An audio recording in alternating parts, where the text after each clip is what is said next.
Assalamualaikum warahmatullahi wabarakatuh.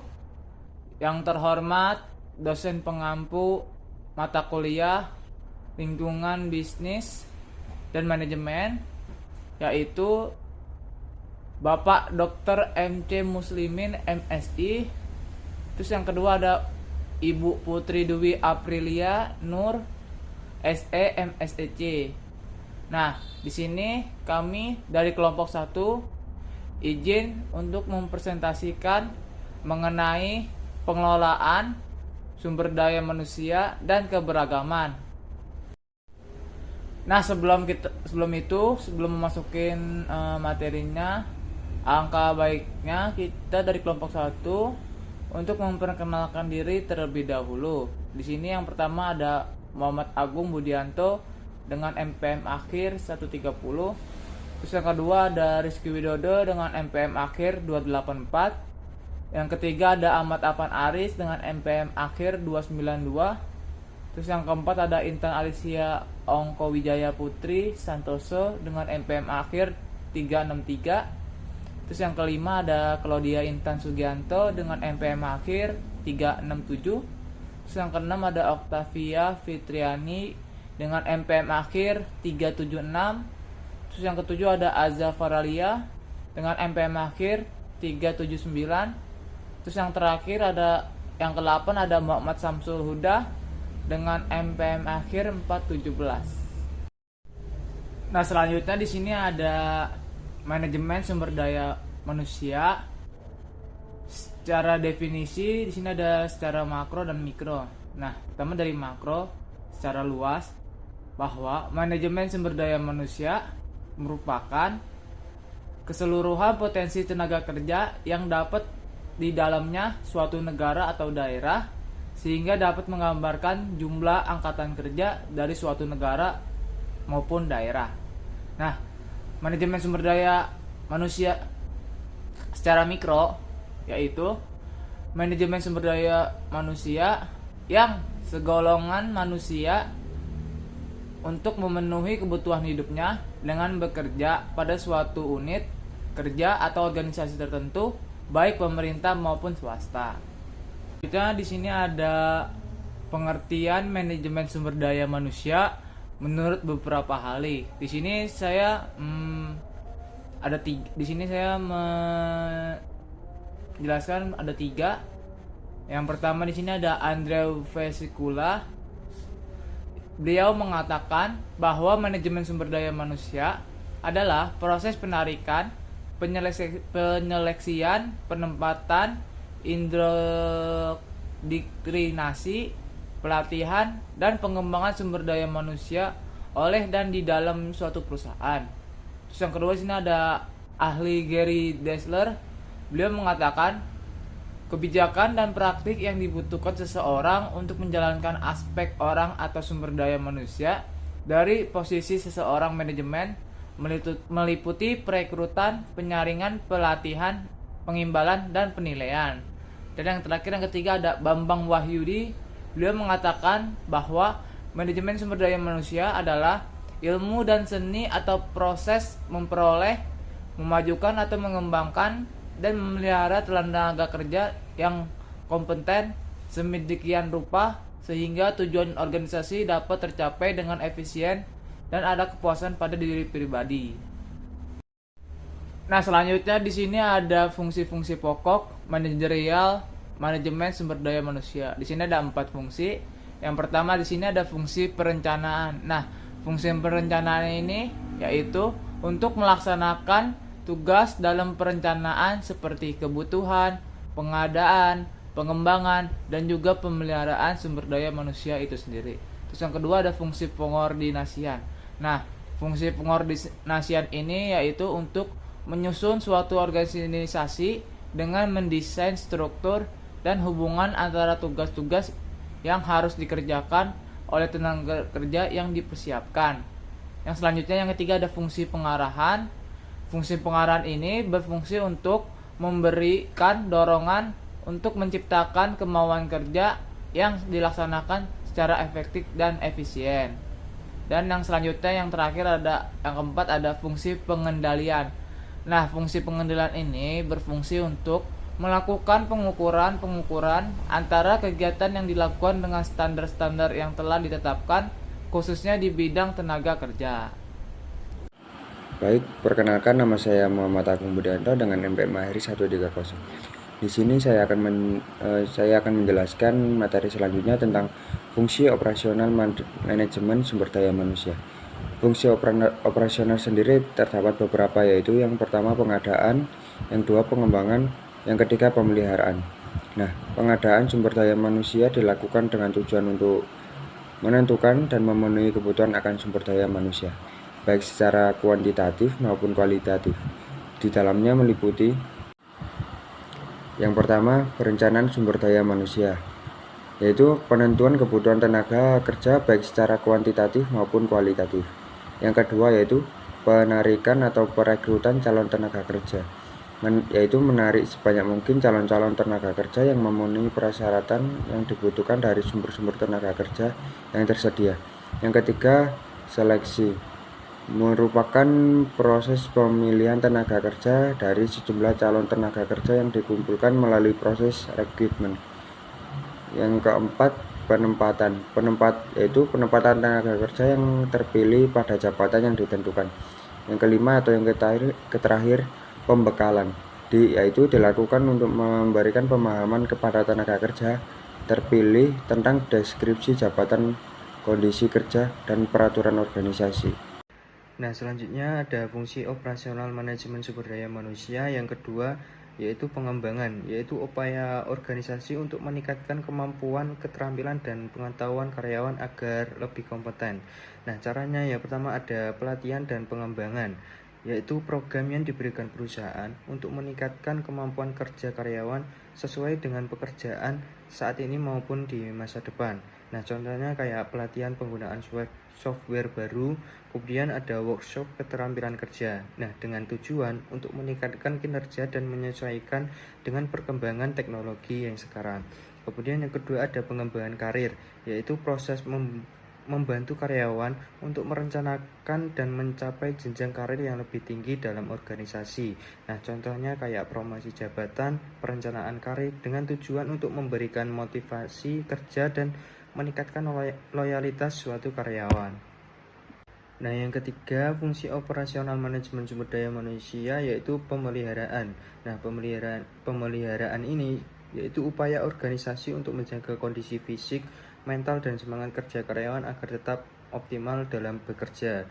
Nah, yang pertama yaitu kompensasi jabatan, yaitu pemberian balas jasa atau imbalan kepada karyawan atas pekerjaan yang telah dilakukan oleh suatu karyawan. Nah, contohnya kayak gaji, bonus, tunjangan dengan tujuan untuk meningkatkan kesejahteraan karyawan dan mempertahankan tenaga kerja. Kemudian yang kedua ada integrasi, yaitu upaya menyelaraskan kepentingan karyawan dengan kepentingan organisasi, yaitu dengan meliputi motivasi kerja, kepemimpinan, komunikasi, dan juga penyelesaian konflik kalau terjadi konflik. Nah, dengan tujuan untuk menciptakan hubungan kerja yang harmonis dan juga mengurangi konflik dalam organisasi. Baik, selanjutnya saya akan menjelaskan materi tentang tujuan manajemen sumber daya manusia. Nah, perusahaan didirikan mempunyai arah dan tujuan. Perusahaan tidak akan memiliki arah untuk bergerak jika tidak memiliki tujuan yang akan dicapai. Pengukuran pencapaian tujuan dan penentuan tujuan dalam perusahaan dapat didukung dengan penerapan manajemen sumber daya manusia. Ada beberapa pendapat dari para ahli yang mengemukakan tujuan dari manajemen sumber daya manusia. Nah, yang pertama itu dipercaya untuk melaksanakan tugas organisasi berupa merekrut dan mempertahankan sumber daya manusia yang bermotivasi tinggi serta terampil. Yang kedua, dalam melaksanakan kegiatan operasional organisasi, dilakukan perbaikan serta peningkatan kualitas sumber daya manusia melalui kontribusi, kecakapan, dan kemampuan sumber daya manusia. Yang ketiga, seleksi calon sumber daya manusia dan prosedur perekrutan untuk organisasi ditingkatkan melalui pengembangan sistem kerja yang efektif. Yang keempat, lingkungan kerja yang produktif dan harmonis dapat terwujud bagi seluruh sumber daya manusia dalam organisasi. Nah, yang kelima yaitu kebutuhan sumber daya manusia yang dimiliki Organisasi hendaknya dapat diselaraskan. Yang keenam, prestasi kerja yang telah dicapai oleh sumber daya manusia hendaknya diberikan penghargaan oleh organisasi. Yang ketujuh yaitu meningkatkan kesejahteraan secara jasmani maupun rohani sumber daya manusia dan dalam perusahaannya. Baik, yang selanjutnya saya internalis yang KIJ Putri Santoso dengan MPM akhir 363 akan menjelaskan tentang konsep dasar kinerja organisasi. Kinerja organisasi merupakan hasil kerja yang dicapai oleh suatu organisasi yang dipengaruhi oleh berbagai faktor, terutama kualitas sumber daya manusia. Nah, sumber daya manusia ini menjadi aset utama karena berperan sebagai penggerak seluruh aktivitas organisasi. Selain itu, keberagaman dalam organisasi seperti perbedaan latar belakang, usia, dan budaya merupakan hal yang tidak dapat dihindari. Jika dikelola dengan baik, keberagaman dapat menjadi kekuatan yang mendorong kreativitas dan inovasi, sehingga berdampak positif terhadap kinerja organisasi. Perkenalkan, nama saya Zafralia dengan NPM akhir 379. Di sini saya akan menjelaskan tentang peran sumber daya manusia dan keberagamannya. Yang pertama yaitu pengelolaan sumber daya manusia yang efektif meliputi proses rekrutmen, pelatihan, penilaian kinerja, serta pemberian kompensasi yang adil. Selain itu, motivasi bekerja juga sangat penting karena dapat meningkatkan produktivitas karyawan. Di sisi lain, perkembangan keberagaman memberikan manfaat seperti munculnya ide-ide baru dan pengambilan keputusan yang lebih baik. Namun, keberagaman juga dapat menimbulkan tantangan seperti konflik dan hambatan komunikasi. Oleh karena itu, diperlukan strategi seperti membangun budaya inklusif, komunikasi terbuka, dan kepemimpinan yang adil. Baik, selanjutnya saya akan melanjutkan presentasi dari teman saya sebelumnya. Sebelumnya, perkenalkan saya Octavia Fitriani dengan MPM akhir 376, yaitu cara menggerakkan kinerja. Cara menggerakkan kinerja organisasi dapat dilakukan melalui pengelolaan sumber daya manusia yang baik, peningkatan motivasi kerja, serta pemanfaatan keberagaman secara optimal. Peran pemimpin sangat penting dalam mengerahkan tim, menjaga keharmonisan, dan menciptakan lingkungan kerja yang positif. Kesimpulannya, sumber daya manusia adalah faktor utama dalam keberhasilan organisasi, dan keberagaman dapat menjadi kekuatan jika dikelola dengan tepat dengan manajemen yang baik. Kinerja organisasi dapat meningkat secara maksimal. Selanjutnya, saya akan menjelaskan mengenai cara melindungi hak kekayaan intelektual bisnis, organisasi bisnis. Sebelum saya masuk ke materi, izinkan saya memperkenalkan diri terlebih dahulu. Saya Muhammad Samsul Huda dengan MPM akhir 417. Sebelum kita membahas tentang cara melindungi hak kekayaan intelektual organisasi bisnis, kita harus mengetahui terlebih dahulu apa itu kekayaan intelektual bagi bisnis. Jadi pentingnya kekayaan intelektual bagi bisnis ini kekayaan intelektual ini sangat penting bagi organisasi bisnis karena melindungi hasil kreativitas dan inovasi perusahaan seperti merek dagang, logo, desain produk, serta teknologi baru.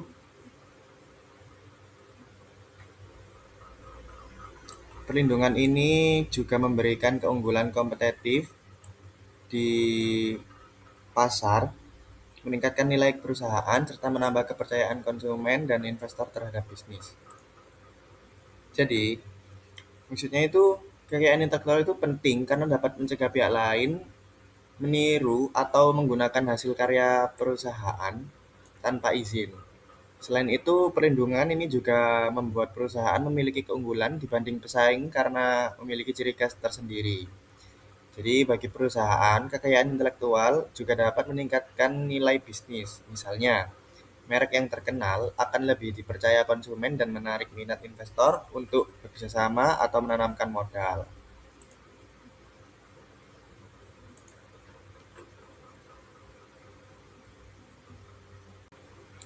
Selanjutnya kita bahas tentang jenis-jenis kekayaan intelektual. Ada beberapa jenis kekayaan intelektual yang umum dalam bisnis, antara lain yang pertama ini ada hak cipta.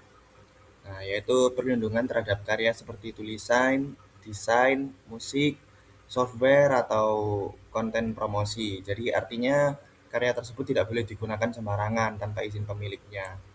Terus yang kedua ada merek dagang, yaitu perlindungan terhadap nama usaha, logo, simbol, atau slogan perusahaan. Merek dagang ini penting agar identitas bisnis tidak dapat ditiru oleh pihak lain. Yang ketiga ada paten. Nah, ini hak khusus atas penemuan baru, baik berupa produk maupun teknologi. Dengan paten, perusahaan memiliki hak eksklusif untuk menggunakan inovasi tersebut dalam jangka waktu tertentu. Yang keempat terakhir, rahasia dagang, yaitu informasi penting perusahaan yang bernilai ekonomi seperti resep makanan, terus strategi pemasaran atau data pelanggan. Rahasia dagang ini juga harus dijaga agar tidak bocor ke pesaing. Untuk untuk selanjutnya akan dijelaskan oleh rekan saya. Terima kasih. Saya Claudia Intan Sugianto dengan MPM akhir 367 akan melanjutkan presentasi dari teman saya. Selanjutnya ada cara melindungi hak kekayaan intelektual dalam organisasi bisnis. Yang pertama ada daftarkan hak cipta, merek, dan paten agar memiliki kekuatan hukum. Lalu yang kedua ada daftarkan nama bisnis dan domain untuk mencegah penggunaan oleh pihak lain. Terus yang ketiga ada gunakan NDA atau perjanjian kerahasiaan untuk menjaga rahasia bisnis. Yang keempat ada terapkan keamanan digital untuk mencegah kebocoran data. Dan yang terakhir, hindari kepemilikan bersama tanpa aturan jelas untuk menghindari konflik dan penyalahgunaan hak. Lalu selanjutnya ada dampak jika tidak dilindungi, yaitu jika kekayaan intelektual tidak dilindungi, perusahaan dapat mengalami berbagai kerugian seperti pembajakan produk serta konflik hukum. Oleh karena itu, pelindung kekayaan intelektual menjadi langkah penting untuk menjaga keberlangsungan bisnis. Yang terakhir, kesimpulan dari presentasi kami. Kesimpulan dari seluruh materi ini adalah sumber daya manusia dan kekayaan intelektual itu merupakan dua faktor penting dalam keberhasilan organisasi bisnis. Sumber daya manusia yang dikelola dengan baik dapat meningkatkan kinerja, produktivitas, serta menciptakan lingkungan kerja yang harmonis. Terus selain itu, keberagaman dalam organisasi dapat menjadi kekuatan untuk mendorong kreativitas dan inovasi. Di sisi lain, kekayaan intelektual perlu dilindungi karena menjadi aset berharga yang menjaga identitas, hasil karya, dan keunggulan perusahaan. Dengan pengelolaan SDM yang efektif serta perlindungan kekayaan intelektual yang tepat, organisasi dapat berkembang dan bersaing secara maksimal. Sekian presentasi dari kami. Mohon maaf bila ada salah kata dan salah perbuatan. Wassalamualaikum warahmatullahi wabarakatuh. Terima kasih.